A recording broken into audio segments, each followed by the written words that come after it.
Welcome friends, good morning.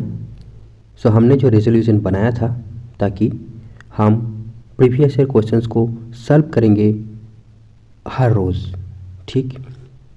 तो चलिए, मैं रिसेंटली एनवीएस पीजीटी ज्योग्राफी 2019 इस पेपर को सॉल्व किया था और उसका जो क्रैक निकल के आया है, क्या बोलते हैं उसको, क्रैक ही बोलते हैं ना, CRUCK। तो वो आपके साथ शेयर कर देता हूँ। पहले आप इसको अच्छे से सुनिएगा, अंडरस्टैंड कीजिएगा, फर्दर रिसर्च कीजिएगा।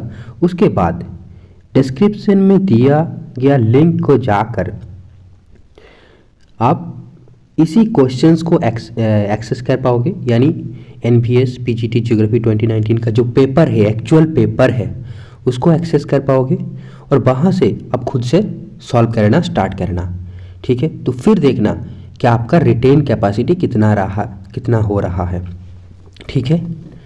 चलिए तो स्टार्ट करते हैं। हाँ, और लिंक कुछ भी नहीं है, मेरा टेलीग्राम चैनल में मैं जब डॉक्यूमेंट अपलोड करूँगा तो वो पर्टिकुलर डॉक्यूमेंट का लिंक होगा, ठीक है।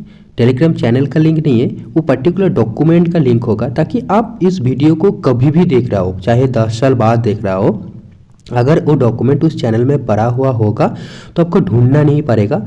बस आप सिर्फ उसी डॉक्यूमेंट को जाकर डायरेक्टली एक्सेस कर पाओगे। क्या होते हैं, मैं देख रहा हूँ कि हर यूट्यूबर के एक चैनल है, रोज़ शेयर करते हैं कुछ ना कुछ डॉक्यूमेंट, फिर बोलते हैं कि जाओ जाकर टेलीग्राम चैनल को ज्वाइन कीजिए। फिर करता हूँ तो कोई पुराना वीडियो का डॉक्यूमेंट मेरे को चाहिए होती है तो फिर उसको सर्च करना पड़ता है, जो कि ईजिली मिलता नहीं है। तो इसलिए मैंने सोचा कि क्यों ना डॉक्यूमेंट का ही लिंक डायरेक्टली मैं शेयर कर दूँ, क्योंकि डॉक्यूमेंट का लिंक में वो मिलता है उसका लिंक, ठीक है, टेलीग्राम चैनल में। By the way, keep all this thing aside, let's start quickly. Okay, it's more than a minute. Geography topics NVS PGT geography 2019 के पेपर से है। तो पहला देखो, ओशन करेंट्स के बारे में है। अब ओशन करेंट्स आप पढ़ोगे तो आपको दो चीज़ें याद रखना है। एक तो हो गया कि उस करेंट का क्या नेचर है, यानी कोल्ड है या वार्म है, दो ही होती है तो आसान है। और दूसरी चीज़ ये कि कहाँ लोकेटेड होता है, मतलब वो करेंट के पास कौन सी कंट्री के पास लोकेटेड होता है, कौन सी प्लेस में वो जाता है, तो वो थोड़ा याद रखना है। ऐसे मैंने तो वो बात ही नोट नहीं किया कि ये कहाँ लोकेटेड है, नहीं है, बट मैंने ओशन करेंट्स के इन चारों करेंट्स का देखो नेचर की नोट किया है, कोल्ड है या वार्म है। तो कैनरी करेंट जो है ये कोल्ड करेंट है, कुरोशियो जो है ये वार्म करेंट है, अलास्का भी वार्म करेंट है, साउथ इक्वेटोरियल करेंट भी वार्म करेंट है, ठीक है। तो मैंने कन्फ्यूज हो गए थे कि कैनरी भाई कोल्ड है या वार्म है, ठीक। तो कैनरी जो है एक कोल्ड करंट है और कुरोशियो जो है एक वार्म करंट है, ठीक है। कैनरी कोल्ड करंट है, कुरोशियो वार्म करंट है, अलास्का भी वार्म करंट है। देखो अलास्का, आपको लगेगा कि यार अलास्का तो वो एक बार पोल के साइड लोकेटेड है, फिर कोल्ड ही होगा, बट हालांकि ऐसा नहीं है। तो आपको चीज़ों को बहुत ही बारीकी से पढ़ना है, ठीक है। हम पढ़ते तो है बट अंडरस्टैंड भी करते हैं, बट वो जब क्वेश्चंस पूछा जाता है तब यार वो लोग इतना ट्रिकी पूछते हैं कि जहाँ पर आप गलती करोगे। और मैं तो यही देख रहा हूँ कि एग्ज़ाम हॉल में जिस ऑप्शन को मेरे को लगता है कि यार ये नहीं हो सकता, फिर बाद में देखा जाता है कि साला वही ऑप्शन करेक्ट था, ठीक है। तो चलिए नेक्स्ट हम देखते हैं। About 2.1% of all earth's water is frozen in glacier. तो ग्लेशियर में कितने परसेंट वाटर है, तो है 2.1%। okay, so repeat after me. About 2.1% of all earth's water is frozen in glaciers. There are 6 main processes in the carbon cycle. तो carbon cycle बहुत ही important है। Start कौन सी प्रोसेस के साथ होता है, क्वेश्चन कुछ ऐसा ही था कि कौन सी प्रोसेस के थ्रू स्टार्ट होता है कार्बन साइकिल। तो definitely fast process is photosynthesis, तो इसी के साथ आपका जो है स्टार्ट होगा। तो 6 प्रोसेसेस क्या क्या है एक बार पढ़ लेते हैं। Photosynthesis, then respiration, then exchange, then sedimentation, then extraction and then combustion. तो आप चाहे तो इन चीज़ों को डिटेल में और भी पढ़ सकते हैं, बट मैं ओवरऑल चीज़ें यहाँ पर शेयर क्या हो सकता है जितना डिटेल क्वेश्चंस मेरे को मिलते जाए उतना आप चीज़ें डिटेल होते जाएगा, बट बाद में। अभी के लिए क्वेश्चन में जितना था बस उस पर गौर किया है, क्योंकि फिर तो टॉपिक बहुत ही वास्ट हो जाएगा और याद रखना मुश्किल हो जाएगा। So there are 6 main processes in the carbon cycle: photosynthesis, respiration, exchange, sedimentation, extraction and combustion. Now Tropical rainforests are known for their extreme biodiversity. Tropical rainforest, ठीक है, फॉरेस्ट का डिफरेंट टाइप्स है, but tropical rain forest are known for their extreme biodiversity. Now India measures 3214 kilometre from north to south and 2933 kilometre from east to west. Next हम देखेंगे कि it has a land frontier of 15,200 kilometre and coast line of 7,516 kilometre. तो ये BPSC में आया हुआ था ये क्वेश्चन, ठीक है, एनपीएस में नहीं था एक्चुअल में, तो मैंने वो वाला नोट किया, तो ये भी नोट कर लिया, शायद कुछ रिलेटेड क्वेश्चंस था. ठीक, तो देखो आपका जो लैंड फ्रंटियर है उसका हमारा लेंथ क्या है, 15,200 kilometre. The principal Vindhyan range forms the southern escarpment of the central Indian upland. The principal Vindhya range forms the southern escarpment of the central Indian upland.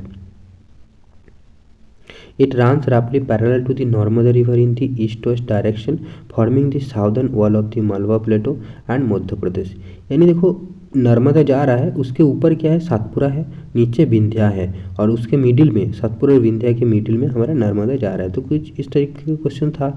तो ये जो चीज़ें मैंने जो वर्ड्स है, जो सेंटेंसेस है, ये खुद नहीं लिखा मैंने, कुछ भी मॉडिफाई नहीं किया. मैंने उस क्वेश्चन को गूगल में सर्च किया, जो भी इन्फॉर्मेशन मिला मैंने डायरेक्टली वहाँ से कॉपी करके अगर यहाँ नोट किया है. हो सकता है वो इन्फॉर्मेशन विकिपीडिया से हो या फिर कोई प्राइवेट वेबसाइट से हो. ठीक, तो देखो फिर से पढ़ो, समझ में ना आए तो, और गलती हो सकता है तो फिर आप खुद से सर्च करो और फिर कमेंट करके इन्फॉर्म करो सबको. The principal Vindhya range forms the southern escarpment of the central Indian upland. Southern escarpment मतलब लास्ट में साउदर्न लास्ट बाउंड्री होगा ये. इट रन्स रफली parallel to the Narmada river in the east west direction. ठीक, तो ये विंध्या रेंज, अच्छा, तो ये विंध्या रेंज कौन सी डायरेक्शन में एक्सटेंड करता है, शायद ये क्वेश्चन था. ठीक है, तो विंध्या रेंज क्या करता है, ईस्ट वेस्ट में एक्सटेंड करता है. Now forming the southern wall of the Malwa plateau in Madhya Pradesh. Okay, चलिए, आप एक्चुअल क्वेश्चन क्या था आपको मिल जाएगा जब क्वेश्चन पेपर देखोगे, तो आप रिलेट कर पाओगे कि हाँ ऐसा कुछ क्वेश्चन था और ये इन्फॉर्मेशन आपको पता है, तो डेफिनेटली वो क्वेश्चन आप सॉल्व कर दोगे तब देखना जाके. चलिए, the Zanskar range is part of the trans Himalayas mountain region. Zanskar range जो है ये कौन सी हिमालयज का पार्ट है, ट्रांस हिमालयज का पार्ट है. ठीक है, the trans Himalaya region Himalayas mountain region is located to the north of the Great Himalayas and includes the Karakoram, Ladakh, Jaskar and Kailash mountain ranges. तो ये वही बात है कि ये देखो नॉर्थ ऑफ ग्रेट हिमालयज में जो है ट्रांस हिमालय लोकेटेड है, यानी सबसे ऊपर, और इसके साथ जास्कर के साथ और भी कौन कौन सा जो माउंटेन रेंज है वो इसके अंदर आता है ना, काराकोरम, लादाख, कैलाश, ये सारे ट्रांस हिमालयज के अंदर आता है. ठीक है, Zanskar, Ladakh, Karakoram and Kailash. Zanskar, Ladakh, Karakoram and Kailash mountain range comes under the trans Himalayas. Next देखो, the Pirpanjal range is the longest and most important range in the middle Himalayas. ठीक है, पिरपंजल जो है ये मोस्ट इंपॉर्टेंट रेंज, एंड ये कहाँ पर लोकेटेड है, ये मिडिल हिमालयज में लोकेटेड है.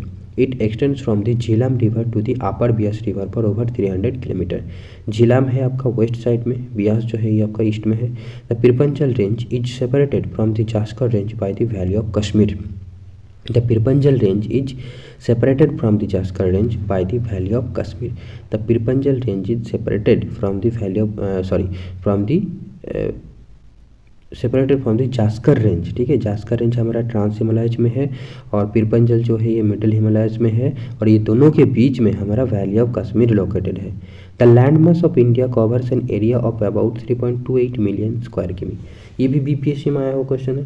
तो आपको एक चीज़ तो समझ में आएगा कि यार जो भी इन्फॉर्मेशन मैं आपको दे रहा हूँ वो कहीं ना कहीं पीवाई की मतलब प्रीवियस पेपर में आया हुआ है, तो एक भी इन्फॉर्मेशन फालतू के नहीं है.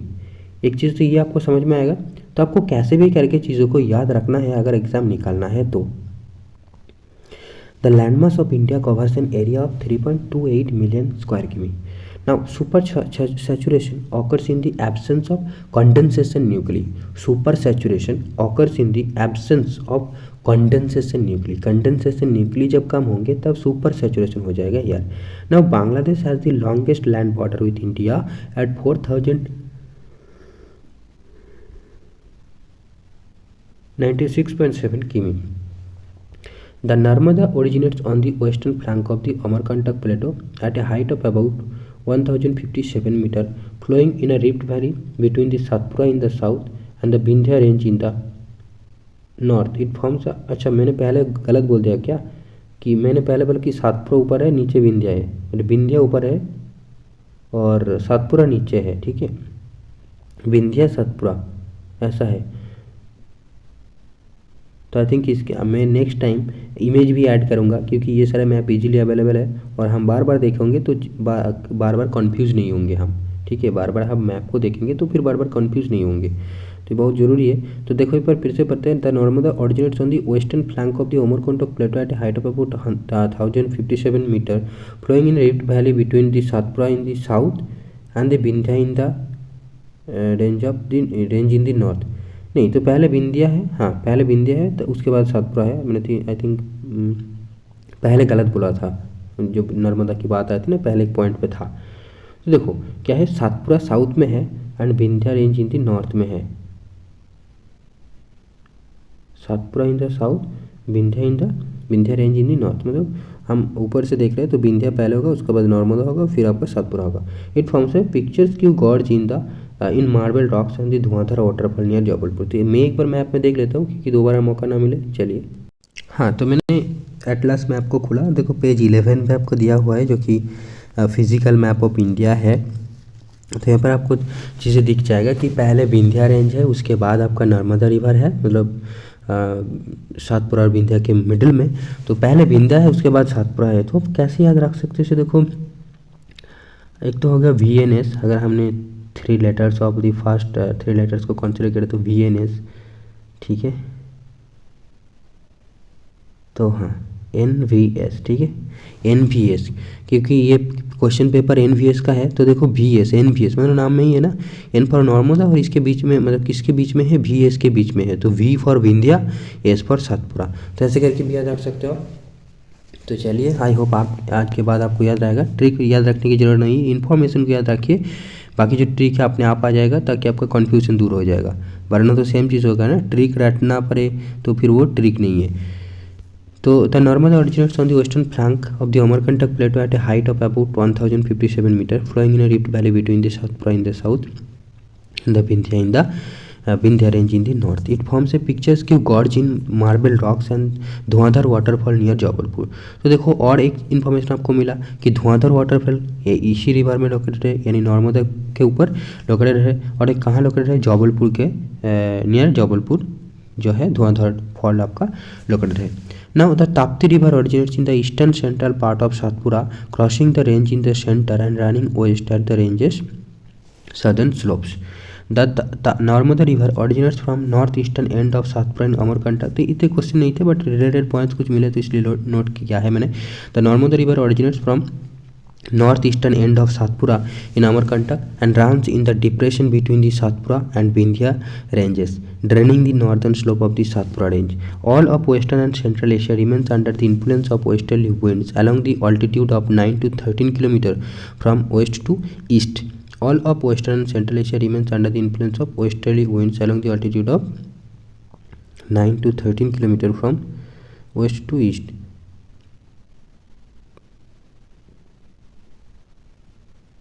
ऐसे तो वेस्टर्ली विंड जो हम पढ़ते हैं ना उसका आई थिंक जेट स्ट्रीम की बात कर रहे थे फिर ये,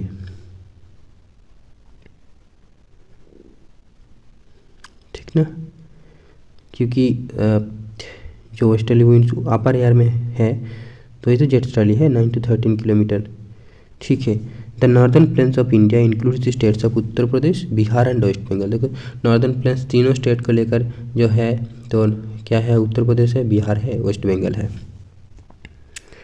The width of the northern plains increases from east to west, ranging from 90 to 100 km in Assam to about 500 km in Punjab।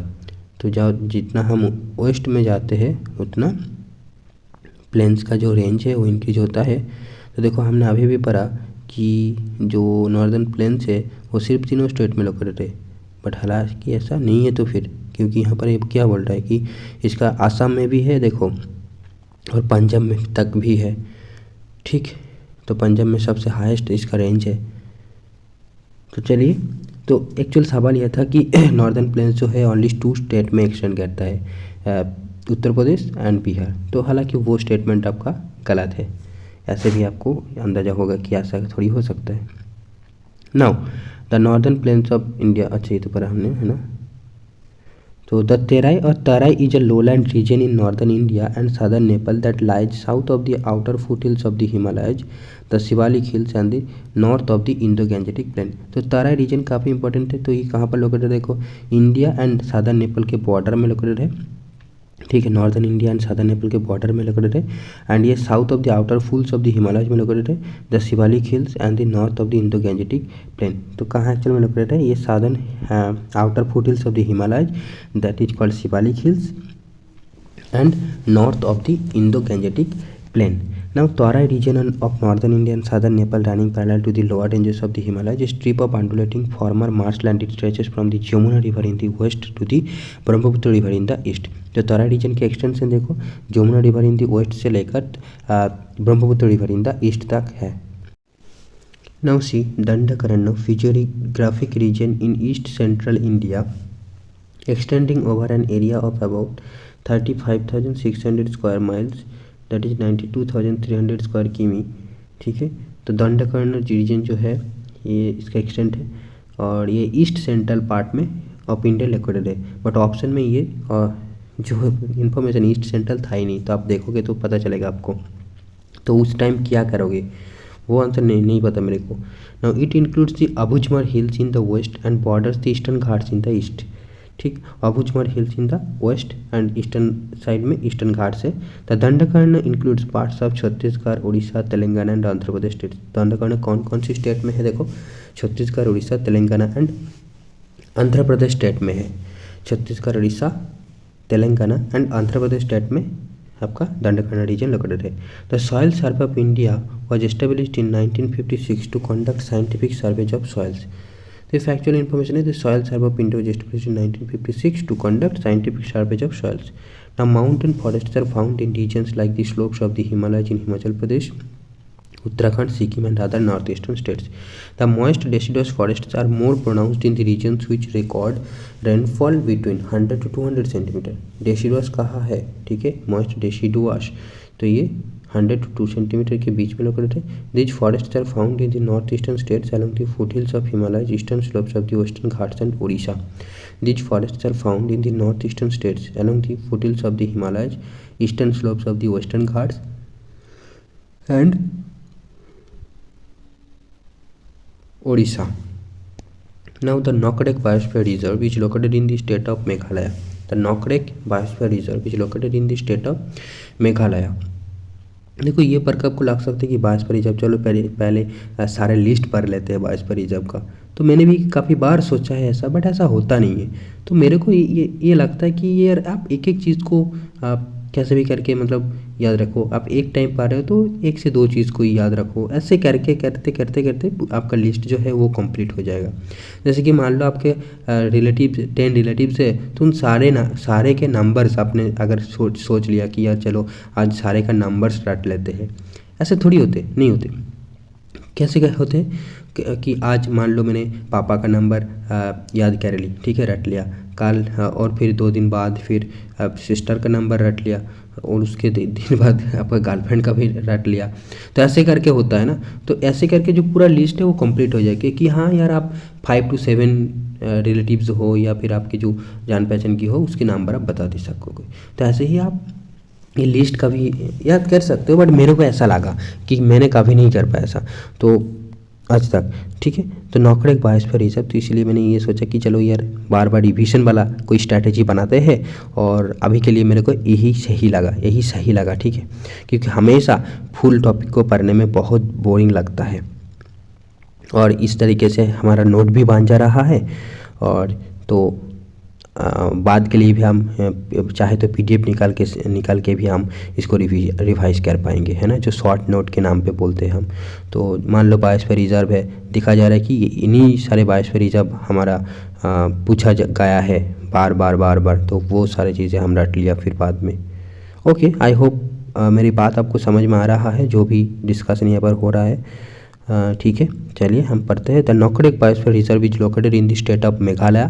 तो नॉकरेक बायोस्फीयर रिजर्व मेघालय में लोकेटेड है।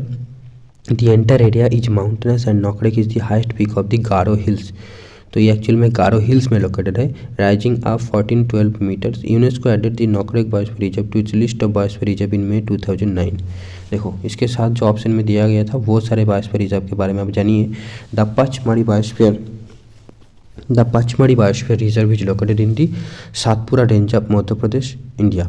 तो पचमढ़ी बायोस्फीयर जो सातपुरा रेंज में लोकेटेड है, और ये बिंधा सातपुरा ये दोनों ही माउंटेन आपका मध्य प्रदेश में लोकेटेड है, और नर्मदा भी मध्य प्रदेश के में ही ज़्यादा पार्ट इसका है। ठीक, तो मध्य प्रदेश की सातपुरा रेंज में पचमढ़ी बायोस्फीयर रिजर्व लोकेटेड है। The Agasthyamalai biosphere reserve stands on the border of the district of Kollam and Thiruvananthapuram. तो नाम से तो आपको लग सकते हैं कि अगस्तमालाई बहुत बड़ा नाम है, तो केरला का ही होगा। In the district of Tirunelveli and Kanyakumari in the state of Tamil Nadu. Bye the वे, ये आपका तमिलनाडु में भी पड़ता है, ये जो बायोस्फीयर रिजर्व है, तो मिल के है केरला एंड तमिलनाडु दोनों में मिल के ये आपका है अगस्तमालाई बायोस्फीयर रिजर्व। ठीक है,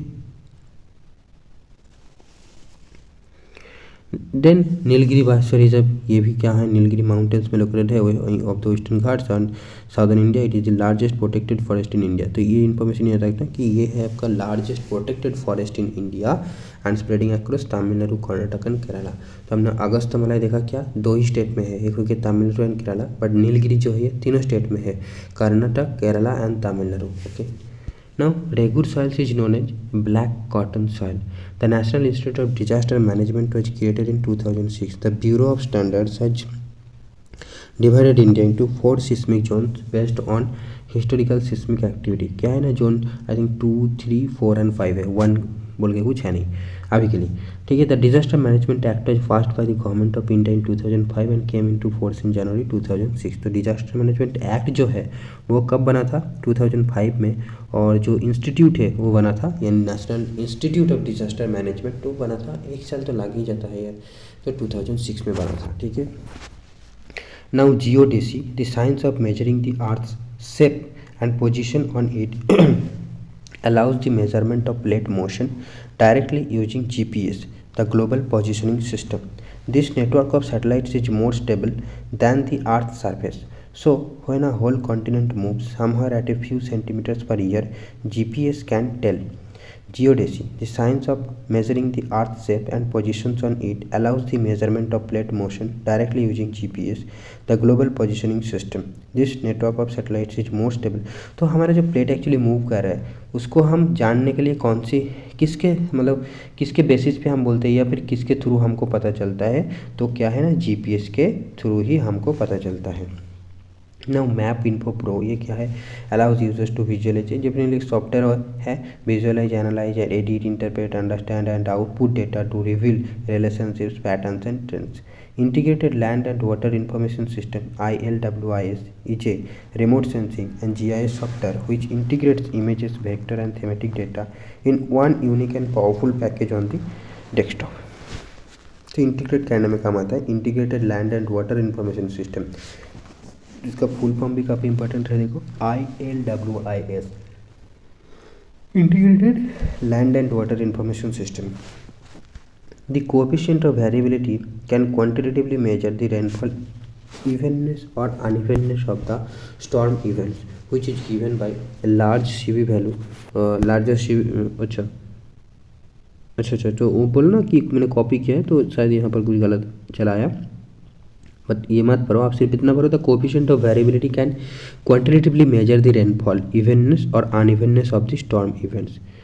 कोएफिशिएंट ऑफ वेरिएबिलिटी, हम जब भी कोई वेरिएबिलिटी मेजर करते हैं तो कोएफिशिएंट ऑफ वेरिएबिलिटी ही यूज़ करते हैं ना, तो अनइवेननेस और इवेननेस को मेजर करते हैं, तो याद रखना. और को लार्जर सीवी वैल्यू यानी coefficient of variation value represents higher variability, that less even rainfall distribution. Now the variability rainfall is computed with the help of the following formula. तो यहाँ पर फार्मूला दिया गया है, देखो कि standard deviation divided by mean into 100 where CB is the coefficient of variation, the values of coefficient variation shows the change from the mean values of rainfall।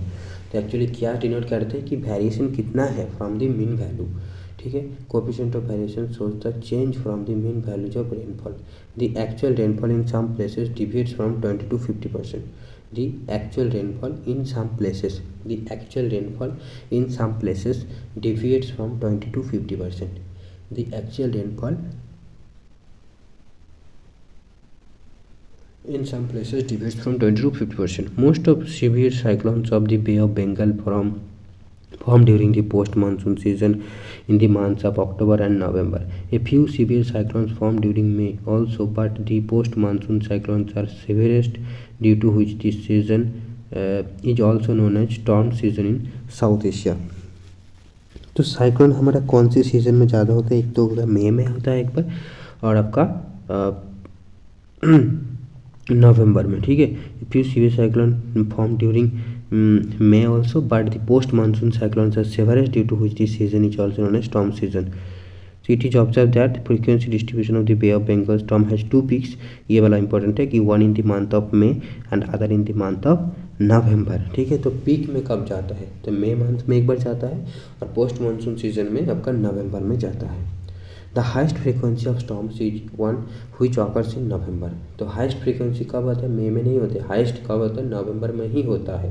But मई में भी प्री मानसून में, sorry during monsoon या फिर pre monsoon में मई में एक बार peak पे जाता है और एक बार नवंबर में जाता है, बट सबसे ज़्यादा आपका साइक्लोन नवंबर में ही दिखने को मिलता है।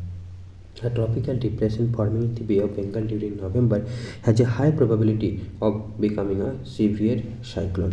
Rajasthan is one of the most drought-prone states in India। ठीक, तो रिसेंटली मैंने ईमेरिस का एग्ज़ाम दिया था, तो वहाँ पर शायद कुछ डिस्ट्रिक्ट का नाम पूछा गया था, ठीक है। तो काफ़ी दिक्कत वाली बात है, मतलब कितने डिटेल में चीज़ें पूछा जा रहा है। तो बाय द वे हम जब उसको सॉल्व करेंगे तो डेफिनेटली उस तरीके से नोट करेंगे। तो यहाँ पर शायद स्टेट के बारे में पूछा था, इसलिए स्टेट वाइज मैंने इन्फॉर्मेशन को नोट किया है। Rajasthan is one of the most drought-prone states in India, characterized by low rainfall, hot and dry climate and arid regions। It receives very less rainfall annually, mostly between 150 to 750 millimeter। Large areas of western Rajasthan like Jodhpur and Bikaner are prone to frequent droughts। हाँ, तो ये देखो जोधपुर के नाम तो है ही, बीकानेर के नाम तो है ही, ठीक है। तो मैं एक बार देख लेता हूँ क्वेश्चन क्या है एक्चुअली।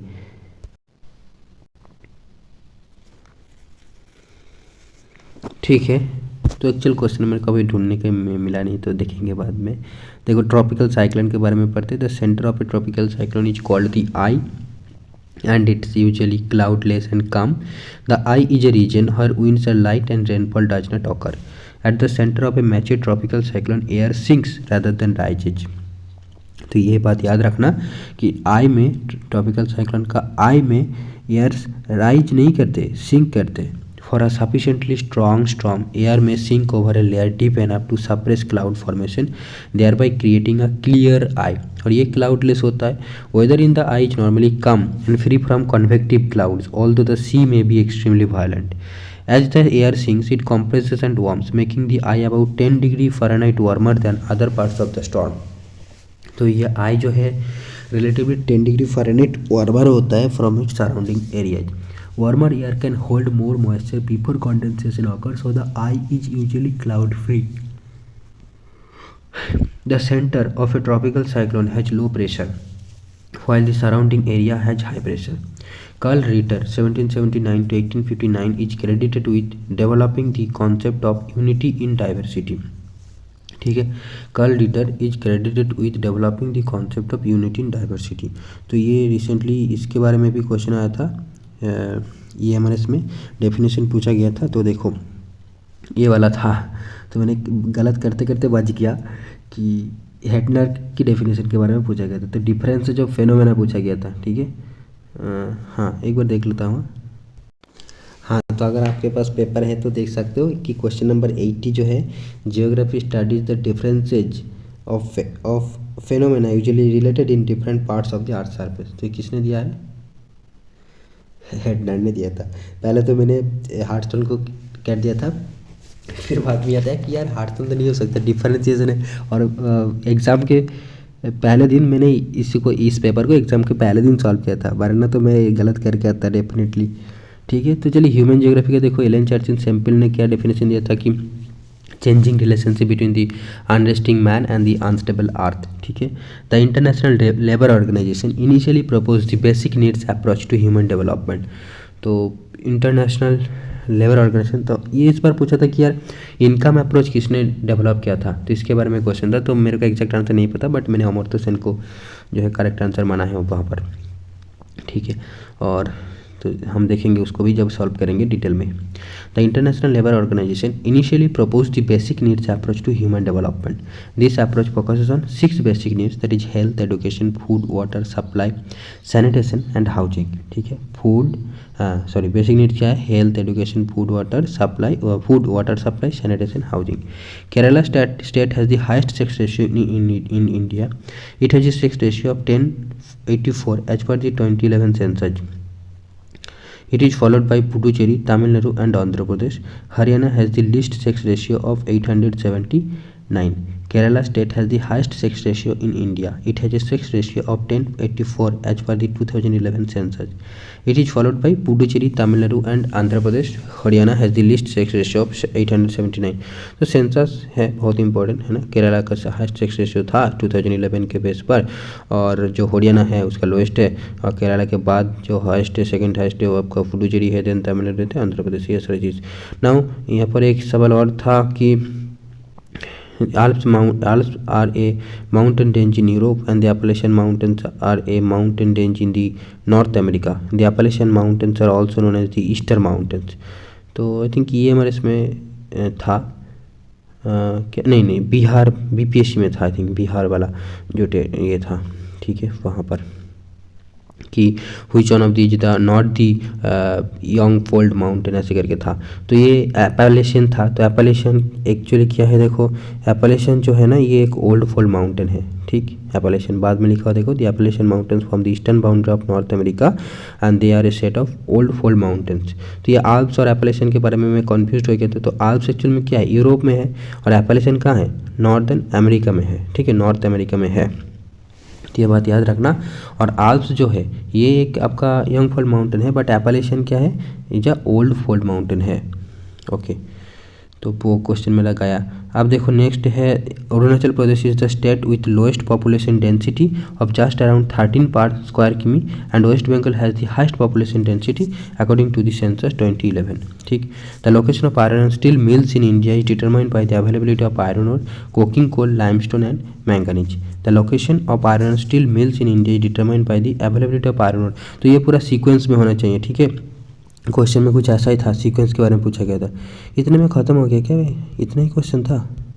100 क्वेश्चन तो नहीं हुआ, आई थिंक 100 क्वेश्चन था। बाय द वे मैंने कुछ शायद पहले का क्वेश्चन छोड़ दिया, तो देख लेना। बाकी हम ये तो प्लान नहीं था, ये चीज़ मैंने बनाया, उसके बाद मेरे दिमाग में वो प्लान आया कि हाँ ये कर सकता हूँ तो ज़्यादा बेनिफिशियल होगा सबके लिए, तो इसलिए मैंने ये इनिशिएटिव लिया। ये फिर रेजोल्यूशन मैंने बनाया, मैंने रेजोल्यूशन के बारे में भी वीडियो बनाया था, तो आप चैनल में जुड़े रहोगे तो बहुत सारी चीज़ें आपको पता चलेगा। ठीक है, तो हाँ, तो ये जो है क्वेश्चन है तो सीक्वेंस में था, यानी अवेलेबिलिटी ऑफ आयरन। और अगर सबसे ज़्यादा मान लो मैंगनीज पाया जा रहा है और सीक्वेंस में आयरन और कोकिंग कोल, ये सब में से आयरन और कभी बाद में है तो फिर नहीं होगा। तो सीक्वेंस में ही होना चाहिए कि सबसे ज़्यादा आयरन और होगा, और डेफिनेटली जो सफिशिएंट अमाउंट है उससे उतना तो होना ही पड़ेगा।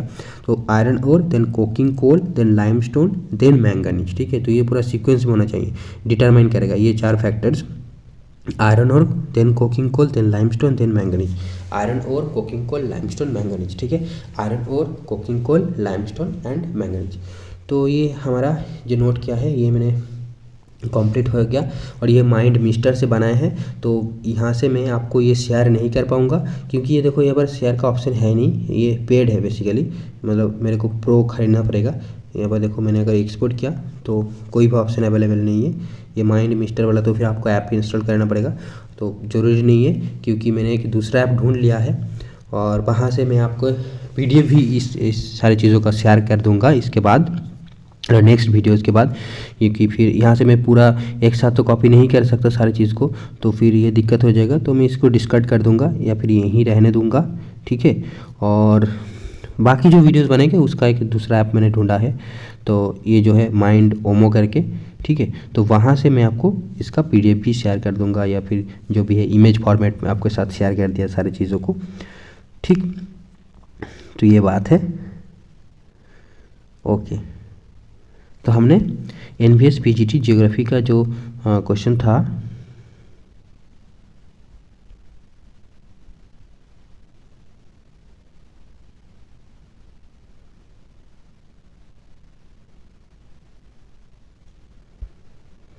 वो हमने देख लिया। यहाँ पर मैं यही देख रहा था कि ये पॉइंट कैसे आ गया। मैंने तो क्वेश्चन कारण से स्टार्ट किया था, बाय द वे। एक बार कुछ हो गया था, मतलब ये सिलेक्ट हो गया था, फिर मैंने शिफ्ट कर दिया, तो तब कुछ होगा, बाय द लिमिट। हाँ, तो यहाँ पर ये वीडियो कंप्लीट होता है। पता नहीं मैंने सारे 100 क्वेश्चंस यहाँ पर नोट किए हैं कि नहीं, बट मैंने लास्ट तक तो ज़रूर गया था। तो अगर बाद गया है यानी कुछ लेफ्ट हुआ, तो फिर यहाँ मतलब बिगिनिंग साइड में आपको नहीं मिलेगा, तो दोबारा मेरे को देखना पड़ेगा, और मैं उसको कवर नहीं करने वाला हूँ। तो आप बताना कमेंट करके अगर आंसर्स, ठीक है। एक्चुअली याद ही नहीं आ रहा है, ओके। इतने सारे बातें क्यों कर रहा हूँ, ज़रूरी नहीं है इतना। तो आपका काम है कि इस वीडियो को अच्छे से देखो, दोबारा से देखो, चाहे आप नोटबुक में नोट करो, ठीक। उसके बाद डिस्क्रिप्शन में दिए गया जो लिंक है टेलीग्राम चैनल का, और उसके थ्रू आप इस NVS PGT ज्योग्राफी पेपर को एक्सेस कर पाओगे, और फिर उस क्वेश्चंस को आपको सॉल्व करना है, फिर देखना है आप कितना रिटेन कर पा रहा हो, ठीक है। तो चलिए, आई होप आप करेंगे, और फिर बाद में आकर आप कमेंट कर सकते हो कि यार हाँ इतना आपका सही हो। तो आपको देखो एक मॉक टेस्ट की तरह सारी चीज़ें हो गए, ठीक है। और सारी चीज़ें मतलब मेरे को तो ये काफ़ी अच्छा लगा प्लान। देखते हैं कितना सक्सेसफुल होता है, मतलब कितना इफेक्टिव रहता है ये प्लान। मेरे को तो लग रहा है कि बहुत इफेक्टिव होगा। तो चलिए देखेंगे, और आप भी आपका जो है मतलब क्या काम कर रहा है कि नहीं, क्या हो रहा है कि कुछ, वो कमेंट में आकर ज़रूर बताएंगे, ठीक है। यहीं पे हम वीडियो को स्टॉप करते हैं, and we'll see you in the next video. Till then, stay safe and keep revising. Okay, Jai Hind.